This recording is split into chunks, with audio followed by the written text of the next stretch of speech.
বন্ধুরা, আজ আমরা আলোচনা করব এক গভীর প্রশ্ন। এই বিশ্ব ব্রহ্মাণ্ডের সর্বশ্রেষ্ঠ কে? একদিন অর্জুনের মনে এই প্রশ্ন জাগে, আর শ্রীকৃষ্ণের উত্তর ছিল অবিশ্বাস্য। আপনি যদি সত্যিই এই রহস্য সম্পর্কে জানতে চান, তাহলে ভিডিওটা সম্পূর্ণ দেখুন আর কমেন্টে লিখুন জয় শ্রীকৃষ্ণ।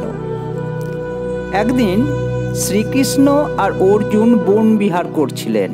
হঠাৎ অর্জুন প্রশ্ন করলেন, হে মাধব, এই বিশ্বের কে সর্বশ্রেষ্ঠ?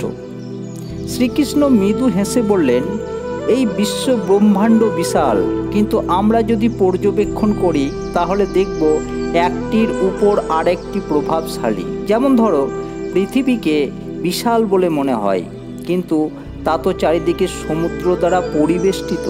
তাহলে সমুদ্র কি সবচেয়ে বড়?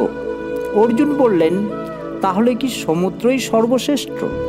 শ্রীকৃষ্ণ আবার বললেন, কিন্তু একবার অগস্ত্য মুনি সমুদ্রকে পান করেছিলেন, তাহলে কি অগস্ত্য মুনি সর্বশ্রেষ্ঠ?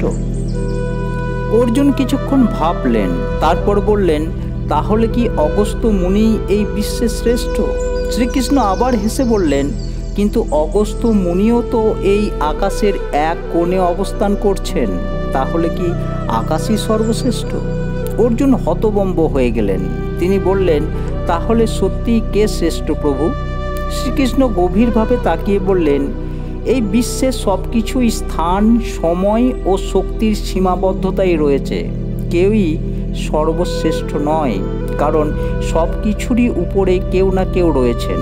কিন্তু যে নিজের অহংকার ত্যাগ করে ভগবানের প্রতি আত্মসমর্পণ করে, সেই প্রকৃত অর্থে সর্বশ্রেষ্ঠ।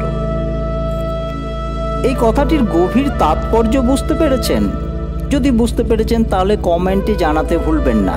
আর যদি আপনি চান আমরা এমন আরও মিস্টিরিয়াস ও দার্শনিক ভিডিও বানাই, তাহলে অবশ্যই লাইক, শেয়ার ও চ্যানেল সাবস্ক্রাইব করুন।